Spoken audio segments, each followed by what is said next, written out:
Jak zwykle, początki są niejasne. Lecz kiedy mowa o pierwszym kościele chrześcijańskim w Bytowie, to sama religia dotarła tutaj gdzieś w okolicach roku 1160 lub 1170, chociaż niektórzy badacze uważają, że mogło to być nawet wcześniej, czyli w okolicach roku 1060.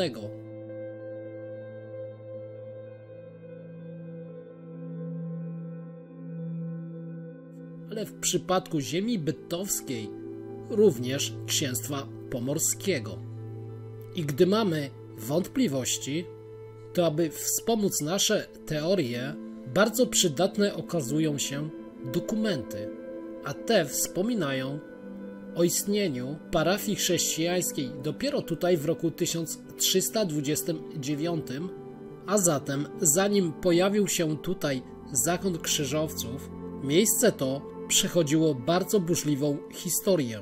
O teren Pomorza Zachodniego i ziemi bytowskiej w tamtym czasie rywalizowali książęta Saksonii, a także sam król Danii, a w obronie tych ziem wystąpił książę pomorski Bogusław.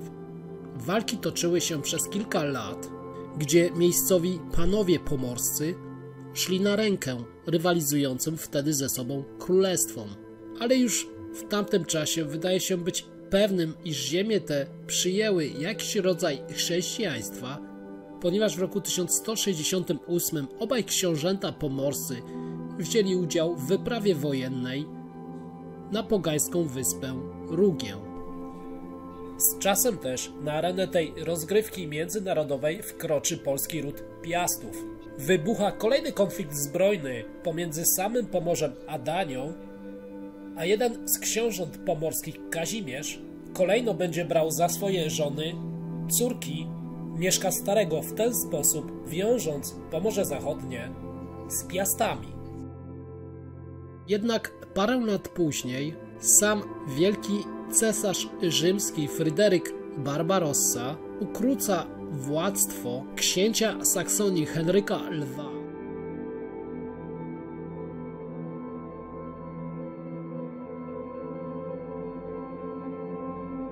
Po nieudanych zmaganiach w roku 1181 w Lubece, tym razem Bogusław Szczeciński składa hołd cesarzowi, stając się jego lennikiem. Również właśnie w tym momencie związek Pomorza Zachodniego z naszym krajem zostaje zerwany i teren ten po raz pierwszy w swoich dziejach popada w bezpośrednią zależność od władztwa niemieckiego. Jak widzimy, burzliwy to był okres i burzliwa to była historia, ale już wtedy pojawili się tutaj pierwsi chrześcijanie.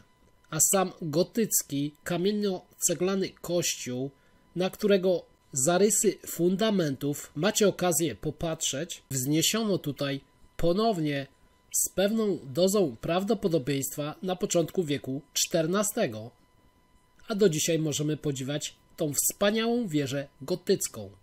W dalszej części opowiem Wam nieco o bardzo ważnych patronkach tego miejsca, czyli najpierw święta Małgorzata, a później święta Katarzyna i cofniemy się jeszcze dużo bardziej w przeszłość, do czasów rzymskich.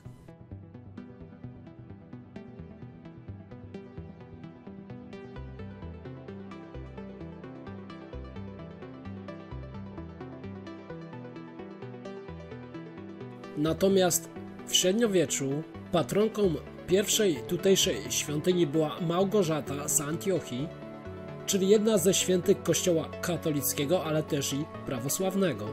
Przechodzimy teraz właściwie do legendy, która głosi, iż sama Małgorzata była córką pogańskiego kapłana, która została nawrócona na wiarę chrześcijańską przez swoją opiekunkę, kiedy to zmarła jej matka.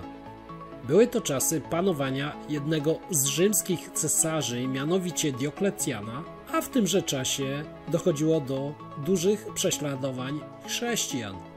Był to również czas, kiedy zakochał się w niej rzymski namiestnik. Ale Małgorzata wcale nie chciała go poślubić, ciągle powtarzając mu jedną rzecz. moje serce należy tylko do Chrystusa. Jak wiecie, musiało się to skończyć dla Małgorzaty tragicznie. Najpierw wylądowała w więzieniu, była torturowana, a na końcu pozbawiona głowy. Wszystkie te wypadki miały się wydarzyć gdzieś w okolicach roku 304 naszej ery. Nadmienić tutaj muszę, iż kult naszej świętej był wtedy bardzo znany i popularny, ponieważ również znana jest opowieść, że w czasie, gdy była właśnie więziona, ukazał się jej sam szatan o wyglądzie smoka z samego piekła, a Małgorzata pokonała go znakiem krzyża.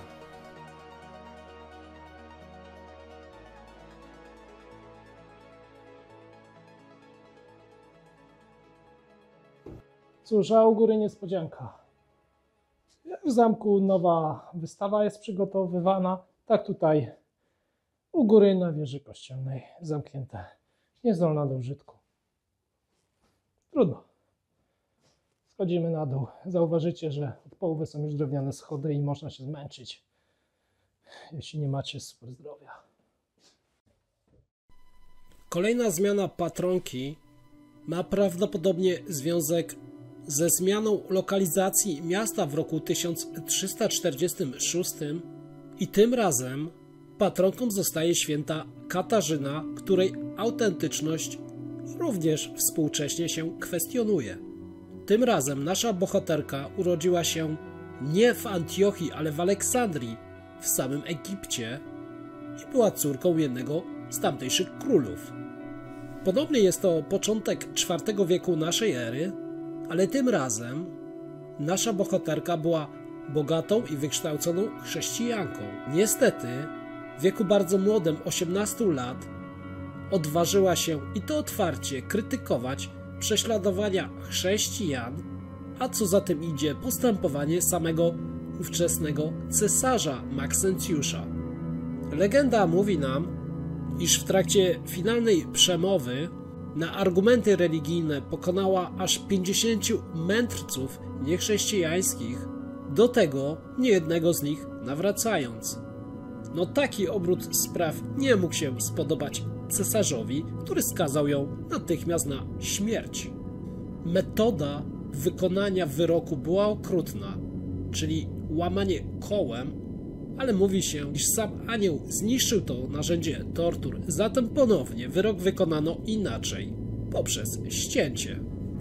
Kult tej świętej stał się bardzo popularny w naszym kraju, ponieważ, by ją upamiętnić, powstało tutaj aż ponad 170 budowli sakralnych, a nawet zgromadzenie zakonne. Również kilkadziesiąt miejscowości polskich wywodzi swoją nazwę od imienia Katarzyny. Znajduje się ona na herbach miast i również jest patronką takich miast jak właśnie Bytów czy Nowy Targ. Dużo dowiedzieliście się o legendach i o samej historii, a na koniec może coś nieco więcej o samej świątyni. Już od początku jej istnienia przez wieki była wielokrotnie przebudowywana, w ten sposób zmieniając swój wygląd, ale przez cały ten czas pełniła funkcję kościoła parafialnego aż do połowy XVI wieku, kiedy na skutek rozszerzającej się reformacji trafiła w ręce ewangelików. Wiek XVII to ponownie powrót do kościoła katolickiego. Na skutek śmierci ostatniego pana z rodu Gryfitów, księcia Bogusława XIV w roku 1637, o którym też trochę wspominałem przy okazji filmów Zamek w Bytowie. Również w tymże wieku świątynia ulega aż 2 pożarom, dochodzi do kolejnej przebudowy, a następny pożar, ale już w XVIII wieku, jeszcze raz zmienia jej wygląd.